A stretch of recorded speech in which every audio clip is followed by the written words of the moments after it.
नमस्कार, मी पंजाब हवामान अभ्यासक मुक्काम पोस्ट गुगल सुमनगाव तालुका शिरूर जिल्हा परभणी.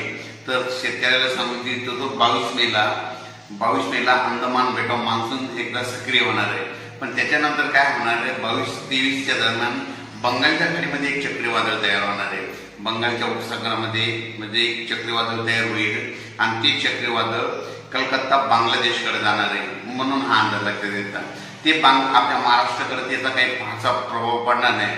बांगलादेशकडे जात असल्यामुळं 27-28 दरम्यान आपल्या महाराष्ट्रामध्ये तुरळक ठिकाणी पुन्हा पाऊस येऊ शकतो. म्हणजे 27 मे 28 मेच्या दरम्यान पाऊस शकतो. म्हणून ज्यांचा भुईमुग काढणं चालू आहे त्या शेतकऱ्यांना आपण आपला भुईमुग काढण्याची तयारी ठेवायची. आणि एकंदरीत परिस्थिती बघितली तर राज्यामध्ये देशाचं बघायचं झालं तर म्हणजे आता 18 मे पासून ते 27 मे पर्यंत जवळपास आंध्र प्रदेश, तेलंगणा, केरळ, कर्नाटक, तामिळनाडू या भागामध्ये अवकाळीचा खूप पाऊस पडणार आहे. म्हणून त्या राज्यातील शेतकऱ्यांनी हा